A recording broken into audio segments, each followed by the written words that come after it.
So what we did here, and this was kind of fun, we wanted to demonstrate that though we're really doing it here live on the spot, how can we demonstrate that? So we teamed up with our booth mates over here, and we took their flyer, and we made Sleep Tight, the NES game. We demade a screen of Sleep Tight and sort of created their characters and their world and their mechanics in NES Maker, just to show it to be done. We did this in like an hour yesterday, okay, before the crowd started. So this is sort of a screen from their game, quote unquote. Let's pretend I don't want it to be a living room anymore. I want it to be a bedroom. Okay. So what I'm going to do is I'm going to get rid of these couches. And these are assets that we built yesterday. They already have the collision data attached. They already have the pallet data attached, which I can modify. I'm going to put some beds in here. I want this to be like our parents' bedroom. And I even want their beds to be different colors, so I can use different palettes and update the palette there. So now I've got my parents' bedroom, and I don't want two monsters in here. I just want one. So I'm going to disable one of those monsters.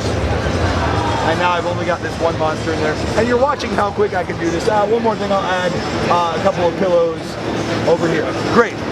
I've made some changes. You saw how quick I was able to modify. You can modify all kinds of things, everything you can think of. I just want to show you this quick. To test my changes to see if I like them, I just hit export and test. It's going to take about 10 seconds, and it's going to assemble all that data. It's going to write, it's going to sort of reorganize the data, and and then it's going to open in our custom emulator, and you can see the changes. It updated those changes, and that's cool. You know, now I can play it.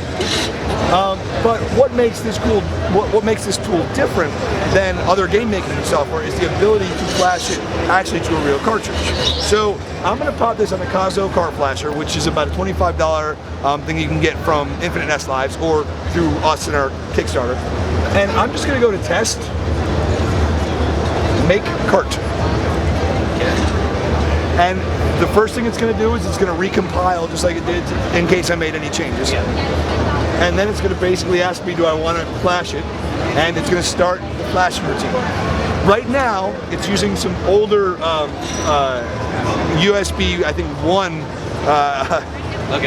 So it's a little bit slower, and the new ones are actually faster. Right now it takes about a minute and a half. It'll take about 10 seconds, what I'm told, with the new software on there. Yeah. So the buildup in the data, it's kind of just in the USB interface right now. It's not necessarily writing to the cart. It's writing to the cart right now. Yeah. So, but the backup is just kind of right. We get a faster interface. We can speed that part. Right. Exactly.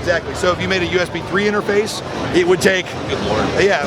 0.2 seconds. You know, whatever. There's so much data in an NES game. Exactly. It's 512 kilobytes. You know, that's it. So we're almost done.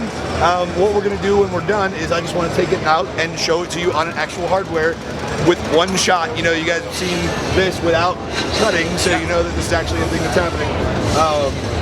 That's one of the biggest things. Okay, so we're done. So I'm going to take it over. I'm going to turn off Mystic Origins, which is this is the first full game that was created using NES Maker, and I'm going to pop in this sort of demake of Sleep Tight that we made yesterday. And you're going to see we now have the bedroom instead of the living room, and the one monster instead of the two, and these pillows, and all the collision data is updated, and the monster data is updated, and all that stuff. And obviously, if we made more changes, they'd be updated too. You know, this is just, and that shows you how fast you can make games and prototype with NES Maker and get it onto a cartridge that's playable on actual hardware. Love it. Nice.